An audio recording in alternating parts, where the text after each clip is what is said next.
आईने हिंदी के एक नए एपिसोड में आपका स्वागत है। और आज के इस वीडियो में हम बात करने वाले हैं ओमनी रोल कॉम्बैट एयरक्राफ्ट यानी ऑर्का के बारे में। इस नाम से आप लोग भली भांति परिचित होंगे क्योंकि जब भी टेडबीएफ की बात की जाती है तो उसके साथ साथ ऑर्का का नाम भी चलता है। तो आज के इस वीडियो में सबसे बड़ा सवाल ये रहेगा कि आखिरकार ये ऑर्का क्या है, इसको लेकर के बातचीत क्यों शुरू हुई है, क्या इंडियन एयरफोर्स की तरफ से इस प्रोग्राम में कोई बड़ी हरकत देखी गई है, क्या भारतीय वायुसेना टेडबीएफ के एयरफोर्स वेरिएंट को ऑपरेट करेगी। तो इन्हीं सारे विषयों को डिस्कस करेंगे आज के अपने इस वीडियो में, और इस वीडियो में आपको कुछ नई जानकारियां भी मिलने वाली है। तो चलिए शुरू करते हैं आज का अपना ये वीडियो। दोस्तों, ऑर्का के एग्जिस्टेंस की बात करें तो ये बेसिकली टेडबीएफ का ही एक एयरफोर्स वेरिएंट है जिसमें मॉडिफिकेशंस के बाद ये भारतीय वायुसेना को ऑफर किया जाएगा। अगर हम अभी तक की बात करें तो सिर्फ ये ऑन पेपर ही एग्जिस्ट करता है और अभी इस पे कोई डिजाइन वर्क शुरू नहीं हुआ या कोई इसका जो प्रोटोटाइप डेवलपमेंट है वो शुरू नहीं हुआ, और वो तब तक नहीं होगा जब तक टेडबीएफ बन के तैयार नहीं हो जाता, क्योंकि ओवरऑल ये एक टेडबीएफ ही होने वाला है जो कि एयरफोर्स कॉन्फ़िगरेशन में हमें देखने को मिलेगा। ये एक 5th जेन माइनस एयरक्राफ्ट होगा, यानी नियर 5th जेन कैपेबिलिटीज के साथ में ये आएगा, और इसे बेसिकली भारतीय वायुसेना के लिए विशेष तौर पर मॉडिफाई किया जाएगा। लेकिन अभी तक भारतीय वायुसेना की तरफ से कोई भी ऐसी स्टेटमेंट सामने नहीं आई जहां पर उन्होंने ये एक्सेप्ट किया हो कि वो टेडबीएफ के एयरफोर्स वेरिएंट को कंसीडर भी कर रहे हैं। और उसके बाद से डिफेंस के गलियारों पे जो डिबेट है वो शुरू हुई है कि कैसे ऑर्का हमारे लिए एक कॉस्ट इफेक्टिव ऑप्शन हो सकता है, और जो $20 बिलियन हम एमआरएफए प्रोग्राम में खर्च कर रहे हैं क्या वो हमें ऑर्का में लगा देने चाहिए, क्योंकि ये हमें कम प्राइस पे मिलेगा और स्वदेश निर्मित होने के बाद इसमें हम अपनी जरूरत के हिसाब से भविष्य में भी जो चेंजेस हैं वो करते रहेंगे। टेडबीएफ प्रोग्राम की बात करें तो ये 26 टन वेट कैटेगरी का एक एयरक्राफ्ट होने वाला है जो कि बेसिकली भारतीय नौसेना की रिक्वायरमेंट को ध्यान में रख करके बनाया गया है। लेकिन आडा इससे ज्यादा उत्साहित है ऑर्का को लेकर के। ऑर्का को शुरुआती दिन से इस चीज का भरोसा है कि एयरफोर्स आज नहीं तो कल ऑर्का को एक्सेप्ट जरूर करेगी, क्योंकि ओमनी रोल कॉम्बैट एयरक्राफ्ट तकरीबन 23.5 टन के मैक्सिमम टेक ऑफ वेट के साथ आएगा, और ये ठीक उसी लीग का एयरक्राफ्ट है जिसमें राफेल आते हैं। और राफेल की तुलना में अगर हम इंजन्स पे बात करें तो ऑर्का का जो इंजन है वो ज्यादा पावरफुल है, क्योंकि ऑर्का 2 जनरल इलेक्ट्रिक F414 से इक्विप होकर के आएंगे।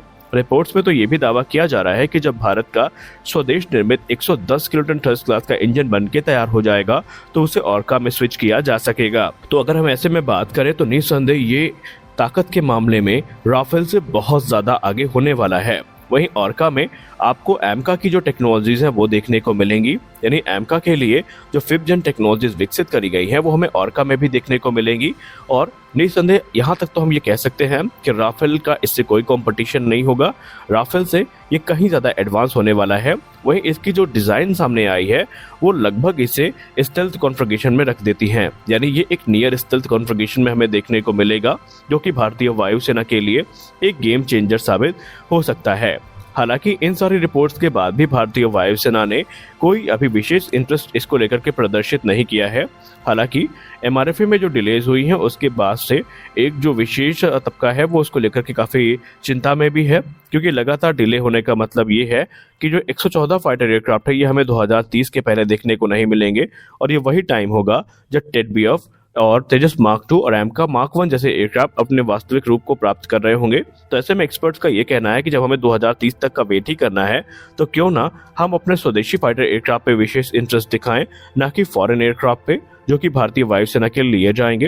हालांकि ये एक काफी विवादास्पद टॉपिक है, इस पे बात करने का अभी फिलहाल तो कोई औचित्य नहीं बनता, लेकिन एक बार जो आडा का रिक्वेस्ट है ये भारतीय वायुसेना को कंसीडर करना चाहिए, ऐसा एक्सपर्ट्स जरूर मानते हैं। उसके पीछे की एक वजह भी है। टेडबीएफ के डेवलपमेंट में ऑलरेडी 13,000 से लेकर के जो 15,000 करोड़ रुपए हैं ये खर्च होने वाले हैं, और ऐसे में टेडबीएफ एक पोटेंट एयरक्राफ्ट बन के सामने आएगा, और इंडियन एयरफोर्स की रिक्वायरमेंट को पूरा करने के लिए उसमें ज्यादा कुछ करने की जरूरत भी नहीं पड़ेगी।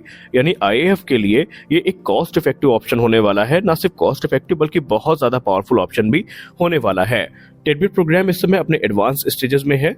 जो पहली उड़ान है वो हमें 2026 में देखने को मिलेगी, और अब ये माना जा रहा है कि 2030 से 32 तक ये एयरक्राफ्ट अपने प्रोडक्शन में भी उतारा जा सकेगा। और उसके बाद से आडा एक बार फिर से भारतीय वायुसेना के पास अप्रोच करेगी, और उसके बाद से अगर भारतीय वायुसेना का इंटरेस्ट बना तो इसमें जो एक एयरफोर्स वेरिएंट है वो हमें देखने को मिलेगा।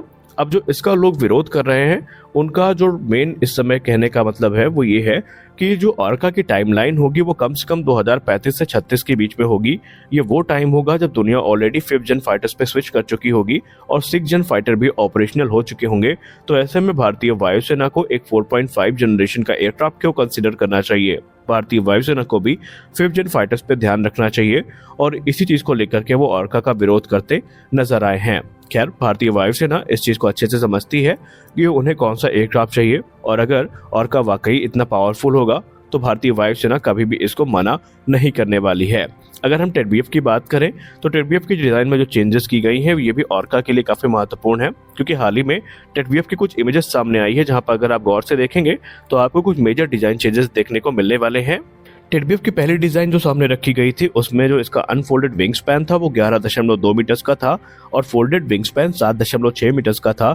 लेकिन जो नई स्पेसिफिकेशन सामने आई है उसमें इसका अनफोल्डेड विंग स्पैन 11.6 मीटर्स का है और फोल्डेड विंग स्पैन 8.3 मीटर्स का है। यानी कि इसका जो ओवरऑल विंग स्पैन है इसे 0.4 मीटर तक बढ़ाया गया है। वहीं इसका जो विंग एरिया है वो भी 53.5 स्क्वायर मीटर्स का हो गया है। जो लार्जर विंग एरिया होते हैं इसके अपने ही खुद एडवांटेजेस होते हैं, जैसे कि ये जो एयरक्राफ्ट की लोअर स्टॉलिंग स्पीड है इसको अचीव करने में सहायता करता है और जो लो विंग लोडिंग होती है बेसिकली ये जो लोअर स्पीड है उस पर टेक ऑफ, उस पर लैंड करने और मैसिव पेलोड के साथ टेक ऑफ करने में भी काफ़ी मददगार साबित होती है और ये चीज़ें एयरक्राफ्ट कैरियर के संदर्भ में काफ़ी महत्वपूर्ण मानी जाती हैं। अगर दूसरे हम चेंजेस की बात करें तो टेडबीएफ की जो ओवरऑल लेंथ है वो भी काफ़ी परिवर्तित हुई है। जैसे कि पहले ये माना गया था डिज़ाइन में कि इसकी जो लेंथ है वो 16.3 मीटर्स की है, लेकिन अब वो जो लेंथ है वो 17 मीटर तक बढ़ाई गई है।